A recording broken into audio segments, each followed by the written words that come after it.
Supreme court ने मोदी सरकार को घेरा। अमित शाह से जवाब मांगने की नौबत। विपक्ष बोला अब बचना मुश्किल, फंसी मोदी सरकार। जी हाँ, क्या सुप्रीम कोर्ट के एक आदेश ने मोदी सरकार की मुश्किलें कई गुना बढ़ा दी है? क्या अब प्रदर्शनकारियों पर हुई कार्रवाई का पूरा हिसाब अदालत में देना पड़ेगा? क्या गृह मंत्री अमित शाह पर उठ रहे सवाल अब सिर्फ संसद तक नहीं सीमित रहे, बल्कि अदालत की सुनवाई के बाद और तेज हो गए हैं? आज की इस रिपोर्ट में हम आपको दिखाएंगे सुप्रीम कोर्ट की सख्त टिप्पणी, अदालत ने क्या कहा, विपक्ष क्यों कह रहा है कि सरकार फंस गई है, राहुल गांधी ने अमित शाह पर क्या आरोप लगाए और आखिर इस पूरे मामले का सच क्या है। तो वीडियो को अंत तक जरूर देखेगा। नमस्कार, मैं हूं आपके साथ उन्नति कोटियाल और आप देख रहे हैं पीआरबी।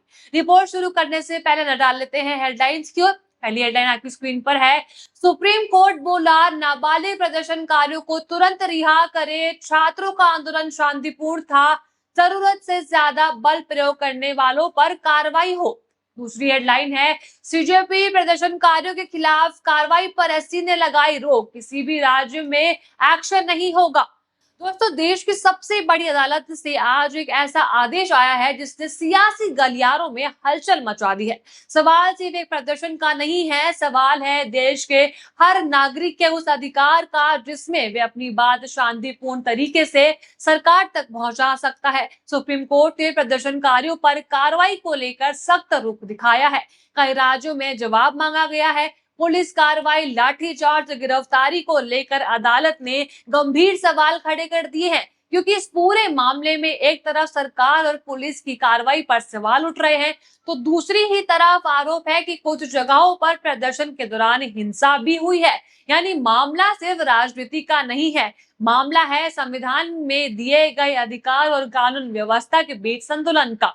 दोस्तों, जब भी किसी लोकतंत्र में लोग अपनी मांगों को लेकर सड़क पर उतरते हैं तो दो बातें सबसे ज्यादा महत्वपूर्ण होती हैं। पहली, लोगों का शांतिपूर्ण तरीके से अपनी बात रखने का अधिकार, और दूसरी, कानून व्यवस्था बनाए रखने की जिम्मेदारी। इसी संतुलन को लेकर अब सुप्रीम कोर्ट में सुनवाई हुई है, जहां प्रदर्शनकारियों के खिलाफ हुई कार्रवाई को लेकर सवाल उठाए गए हैं। क्योंकि अगर आपको याद होगा कि किस तरह जंतर मंतर पर प्रदर्शनकारियों पर पुलिस ने कार्रवाई की थी और सीजीपी के साथ कई बैठकें भी की गई थी, और कहा गया था कि किसी पर भी किसी भी प्रकार की कार्रवाई नहीं होगी, बल्कि सीजेपी के स्पोक्स पर्सन सौरभ दास को भी कई राज्यों के नोटिफिकेशंस भी पकड़ाए गए थे, ये विश्वास दिलाने के लिए कि किसी भी प्रकार पर किसी भी राज्य में कार्रवाई नहीं हुई है। तो अदालत ने इस मामले में कई महत्वपूर्ण निर्देश भी जारी कर दिए, जिनके बाद अब राज्य सरकारों और प्रशासन की भूमिका पर नजर टिकी हुई है। चलिए बात करते हैं सबसे पहले मुद्दे पर, जो था शांतिपूर्ण प्रदर्शन का अधिकार। देखिए, संविधान नागरिकों को अपनी बात रखने और शांतिपूर्ण विरोध करने का अधिकार देता है, लेकिन कई बार देखा गया है कि बड़े आंदोलन के दौरान कुछ ऐसे लोग भी शामिल हो जाते हैं जो माहौल खराब करने की कोशिश करते हैं। ऐसे में सबसे बड़ी चुनौती होती है कि प्रशासन असली दोषियों और शांतिपूर्ण प्रदर्शनकारियों के बीच अंतर कैसे करे। यही सवाल इस मामले में भी सामने आया था। दूसरा मुद्दा है पुलिस कार्रवाई पर जो सवाल उठे थे। इस पूरे मामले में आरोप लगाए गए हैं कि कुछ जगहों पर पुलिस ने जरूरत से ज्यादा बल का इस्तेमाल किया है। वहीं प्रशासन की तरफ से हमेशा यही तर्क दिया जाता है कि अगर प्रदर्शन के दौरान कानून व्यवस्था बिगड़ती है तो कार्रवाई करना जरूरी हो जाता है। अब अदालत ने इस पूरे घटनाक्रम की निष्पक्ष जांच की जरूरत पर भी जोर दिए है, क्योंकि अगर कहीं गलत कार्रवाई हुई हो तो जिम्मेदारी तय होनी चाहिए, और अगर कहीं कानून तोड़ा गया हो तो कानून अपना काम करेगा। अब हम आते हैं तीसरे पे, जो कि था गिरफ्तारी और एफआईआर। इस मामले में कई प्रदर्शनकारियों के खिलाफ एफआईआर दर्ज होने की बात भी सामने आई थी। सवाल यही उठाया गया है कि क्या हर व्यक्ति की भूमिका की सही जांच हुई है? क्या सिर्फ प्रदर्शन में मौजूद होने के आधार पर किसी को भी आरोपी बनाकर उठा के ले जाया जा सकता है? सुप्रीम कोर्ट ने कहा कि जांच निष्पक्ष तरीके से होनी चाहिए और सबूतों को सुरक्षित रखा जाना चाहिए। यानी अब सिर्फ आरोपों के आधार पर नहीं, बल्कि तथ्यों के आधार पर भी कार्रवाई करनी जानी चाहिए। अब हम चौथे मुद्दे पर आते हैं, जो था डिजिटल सबूतों की सुरक्षा। देखिए, आज के समय में किसी भी घटना की जांच में डिजिटल सबूत बेहद महत्वपूर्ण हो चुके हैं। चाहे वो सीसीटीवी फुटेज हो, वीडियो रिकॉर्डिंग हो, बॉडी कैमरा और अन्य डिजिटल रिकॉर्ड्स पूरे घटनाक्रम को समझाने में मदद करते हैं। अदालत ने ऐसे सबूतों की सुरक्षा रखने पर जोर दिया है ताकि जांच पारदर्शी तरीके से हो सके। सबसे बड़ी बात यही है कि कई राज्यों से इन मामलों में जवाब भी मांगा गया है। अब संबंधित सरकारों और प्रशासन को ये बताना होगा कि गिरफ्तारी किस आधार पर हुई, कार्रवाई की जरूरत आखिर पड़ी क्यों, पुलिस ने किस प्रक्रिया का पालन किया और पूरे मामले में क्या कदम उठाए गए।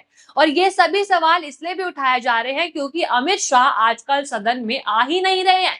क्यों? ये जो कार्रवाई की गई थी उसमें अमित शाह का हाथ था और आदेश भी थे, और इसी वजह से वो सवालों से भाग रहे हैं। और इसी में राहुल गांधी ने भी ट्वीट किया था और साफ तौर पर अमित शाह पर सवाल उठाए, निशाना साधा और उनके ही इन सब के पीछे का हाथ बताया है। इस आदेश के बाद जहां एक तरफ कुछ लोगों ने इसे नागरिक अधिकारों की रक्षा की दिशा में एक महत्वपूर्ण कदम बता दिया है, तो वहीं कुछ लोगों ने चिंता भी जताई है। कुछ लोग का कहना है कि अगर जांच के दौरान पुराने मुकदमे जारी रहते हैं तो इससे प्रदर्शनकारियों पर दबाव बना रह सकता है। वहीं दूसरा पक्ष कहता है कि अगर किसी ने कानून तोड़ा है तो सिर्फ प्रदर्शन के नाम पर उसे छोड़ देना नहीं माना जा सकता है। अब सबसे बड़ा सवाल आता है कि क्या ये आदेश प्रदर्शनकारियों के लिए बड़ी राहत साबित होगा?